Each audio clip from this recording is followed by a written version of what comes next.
Welcome. I'm finally doing it, guys. I have started my podcast. This is a YouTube channel and a podcast. So if you are watching on YouTube, of course you can see me visually.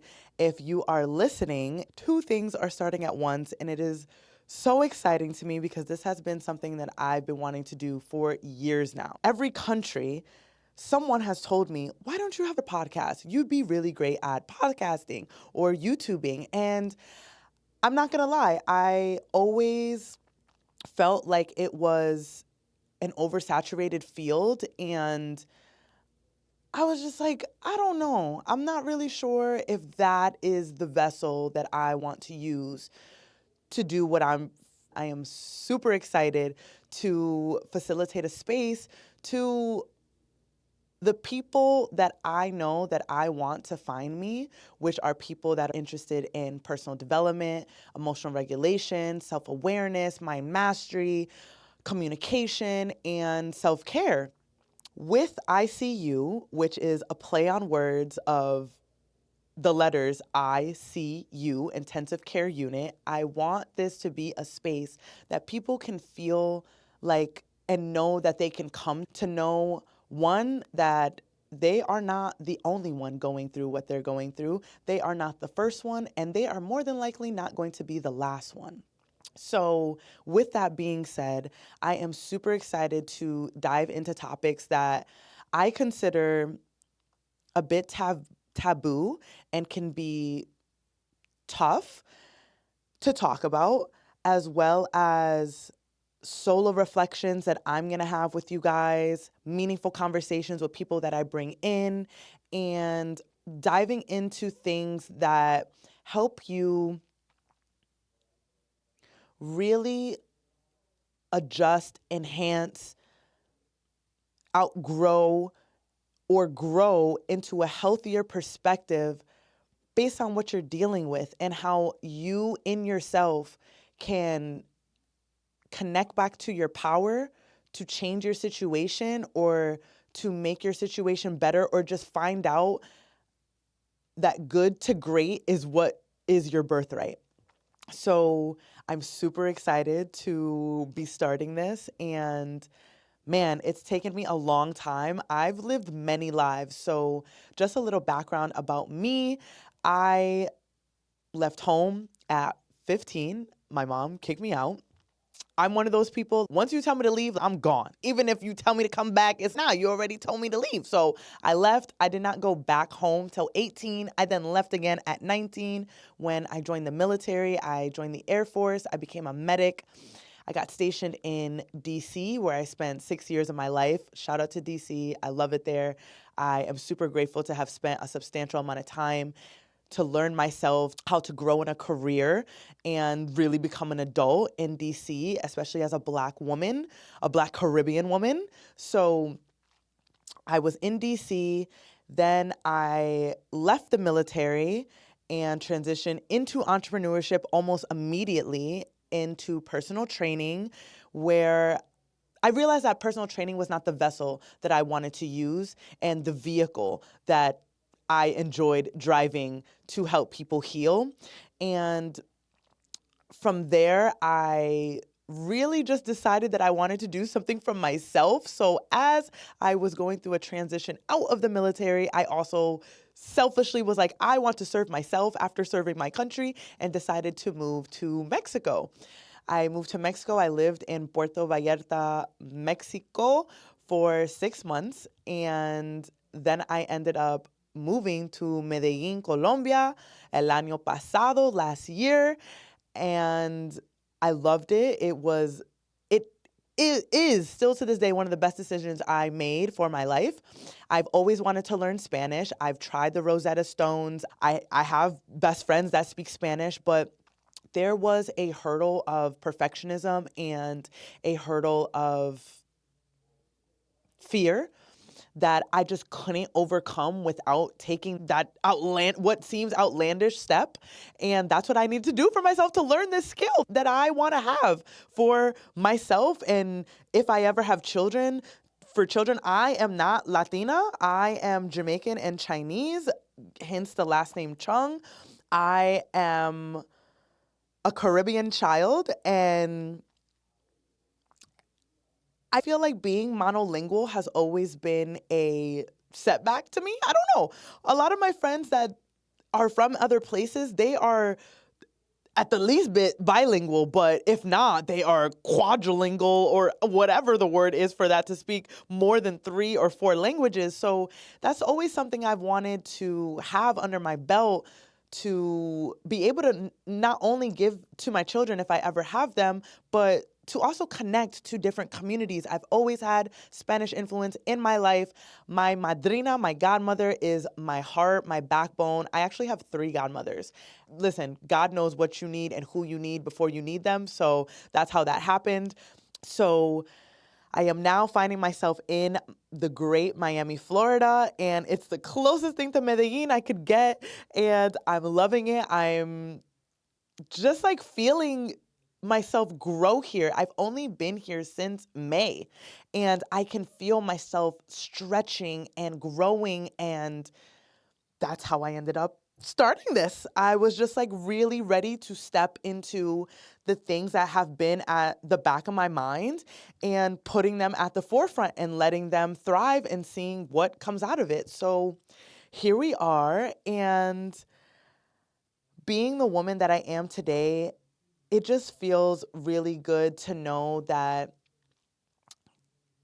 God's pace is grace. Let me tell you, because if I was doing this, I don't even think that I would be speaking the way that I'm speaking to you guys. So this is all aligned, and this has come into fruition in the exact way that it needed to.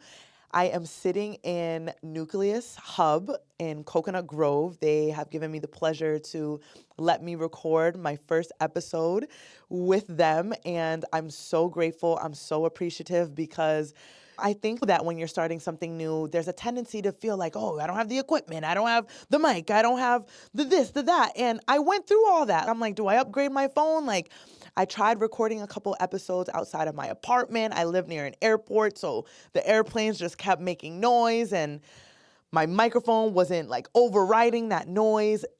My phone camera wasn't capturing me the way that I wanted to be perceived. So I've been creating, but I have not put out because of perfectionism, wanting it to look a certain way, wanting it to look right, quote unquote. And I really appreciate the opportunity to be here and to feel comfortable in this setting. This is something that I really want to have, and I really want to share, and I really want to build community on. It is important for me to be consistent, so the people that want to find me and that need to find me because our life paths are orchestrated that way and need to hear me, I need to allow them a space to be able to do that. I'm doing this. So yes, started with personal training and transitioned into health and wellness coaching when I moved to Mexico in 2022. And ever since then, it has been what feels like a mission. This is just a continuum that I am walking down, where every step that I take, building the muscle in confidence, courage, discernment, I am allowing myself to grow in a way that allows other people to see themselves through me, my past self, and hopefully my future self, because now this is a public documentation of my growth, which I've always been nervous about. That is like the main thing that has held me back from podcasting, because it is one thing to grow. And I think it is a beautiful thing that people misunderstand growing in darkness. When you are growing, when nobody's looking at you, when nobody expects anything from you, when you are not seen, it is a beautiful opportunity for you to get clear with yourself. And that is the time that I needed to get clear with myself. And it took me a long while to be okay with publicly making statements and being solid enough within myself to know that the goal is to grow and to develop and to evolve, right? So what I am saying obviously there's character traits that remain solid. There's values that remain solid, but even values change like as you go through seasons, right? So I had to become okay with myself, with my own mind, with my opinions and advice, and understanding that I am going to grow, and there are going to be people that disagree with me. There are going to be people that oppose what I'm saying, but that is my truth, and that is my honest and fully authentic answer in that moment.